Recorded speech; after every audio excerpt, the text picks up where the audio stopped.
This is a re-upload of this video because I had it wired incorrectly. I will explain later in the test during the dyno runs.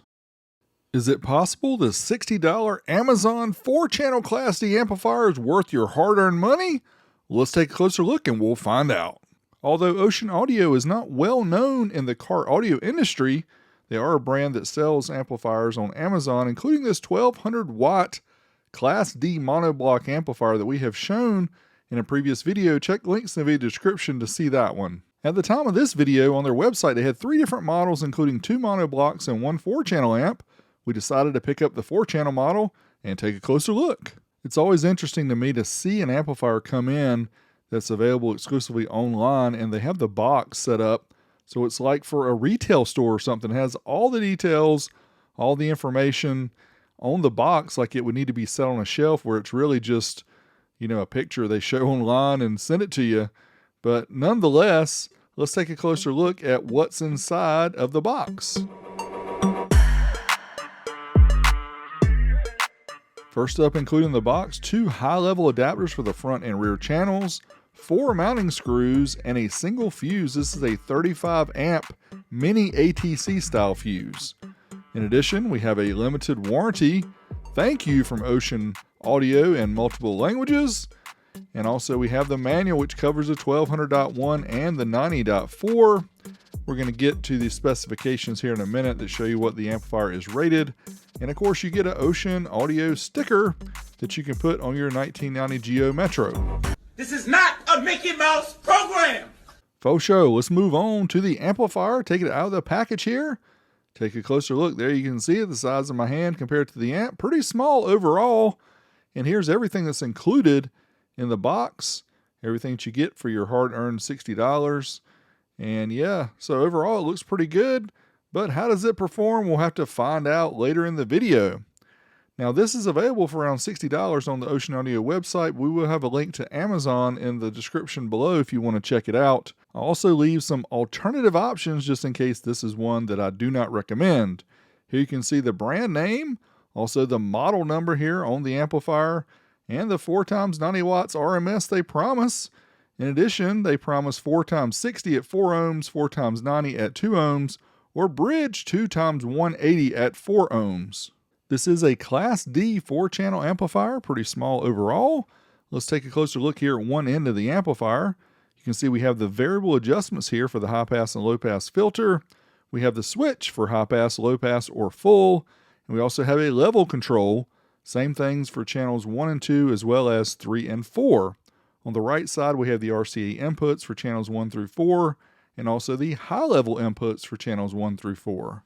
I would like to see a 2 or 4 channel switch so you can use 2 channel inputs instead of using 4, but it's not here. Again, this is a budget amp, so what do we expect? On the opposite side, you can see the ground, remote, and 12 volt connections here, in addition to the fuse and the power and protect LEDs. On the right side, we have all the speaker outputs via screw down terminals for channels 1 through 4. Also, silk screen on the amp, you can see how to bridge the amplifier. It's the left minus and the right positive connection. So this amp can be used in 4, 3, or 2 channel operation.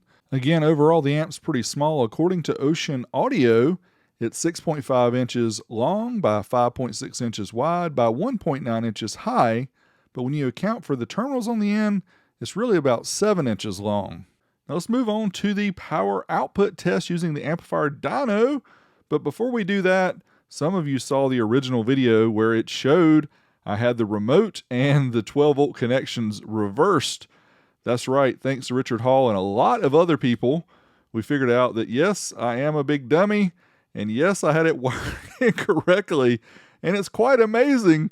The amplifier was able to pull that much power from the remote lead. It's literally a 20 gauge wire. It is OFC, but wow. Unfortunately, YouTube doesn't allow me to fix that part of the video, so I did have to edit the entire video and do a re-upload. I did put a note on the older video, and I will make that one unlisted so people don't get confused. And who puts power on the remote lead? So that's kind of Ocean Audio's fault. Plus, all the terminals are the same size. But the amplifier is connected up properly now. Let's try the 4 ohm 4-channel test where it's rated 60 watts by 4. We're going to try it here using the 1 kilohertz track. Certified test first, a 1% distortion. Can we get the 60 by 4? Yes, we can. 65 watts times 4, right at 14.4 volts. We will reset the dyno here and try the dynamic test, which sends a 1 kilohertz pulse track into the amplifier. And here you can see we're right at 60 watts on one channel, 68 on the other at 14.5 volts. In the previous video, the amplifier kind of fell apart at 2 ohms, 4 channel, and it's obvious why I didn't have a good enough power lead. So let's try it with a bigger power lead, and here you go. We're getting about 84 watts times 4. It is rated 90/4, but that's very close. Our voltage was like 0.2 tenths, a little bit low.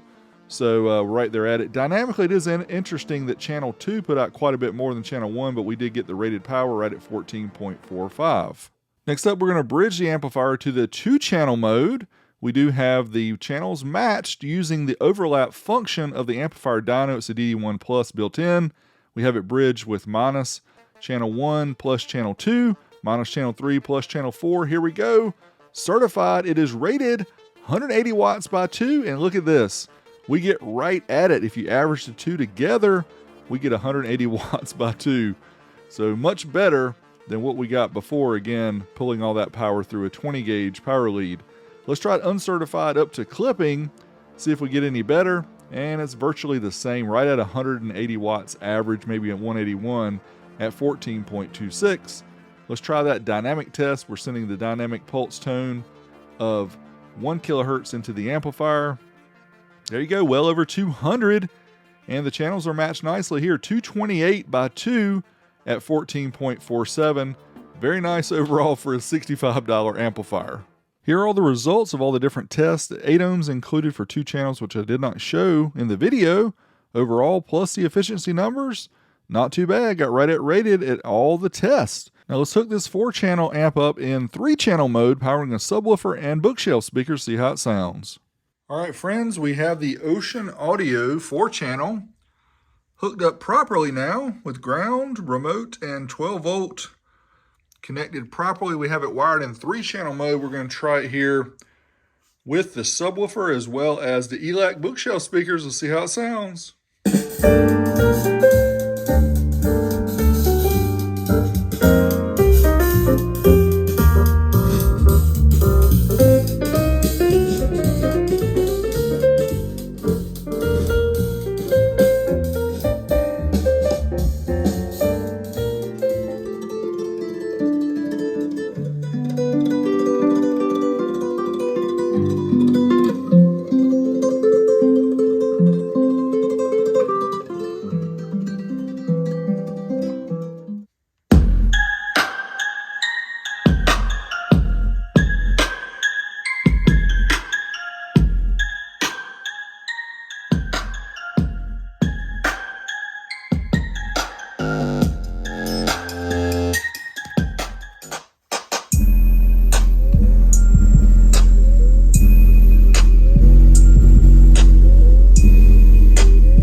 Well, my friends, if you saw the first video of this, I did not like the sound quality, and I must say, with the amplifier connected right with proper power and ground, it sounds fine. Next up, we're going to take the bottom panel off of this mini 4-channel Class D $65 Amazon amp, find out what makes it tick. Take the 4 screws out, and we'll pull the bottom panel off, and here you go.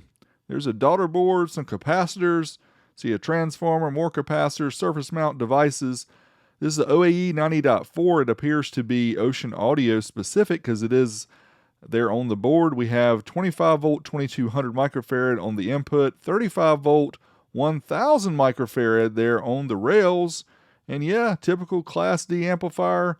It is inexpensive parts, but it seems to work pretty good overall. Now we're going to talk pros and cons of this inexpensive 4-channel amplifier. First off, the price. For $65 or around $60 on sale, you can't beat it. Compact size, 4, 3, or 2-channel operation, which includes high-pass and low-pass crossovers on all the channels, or you can just run it full range. It's pretty impressive here for an inexpensive amp. Now, the things that could be better, there's no 2-4 input switch, so you do have to use 4 RCAs in. It also has large screw-down terminals for a small amplifier like this. I would think they could use insert terminals and make it much smaller. And also be careful not to swap the remote and the 12 volt like some big dummy did. And the reliability is unknown for this brand Ocean Audio. So not really sure, after your Amazon warranty is over, what happens. But hey, that's the risk you take for buying something cheap, right? Well, since we retested it here with all the connections done properly, the amp actually sounded much better as expected, and it performed kind of up to the ratings on the Amplifier dyno. So I really have to change what I said before. I think this amp's pretty good for the money. The reliability is unknown, but there's also some other options if you want to check in the video description below. Till next time, this Big D, I'm out of here.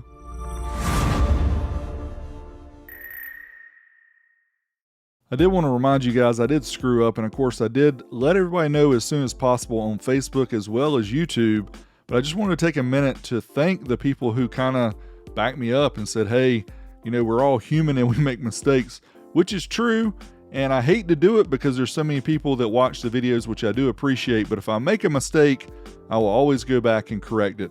Thank you guys for supporting me as always. Till next time, Big D, test some more amps. Here we go, I'm out.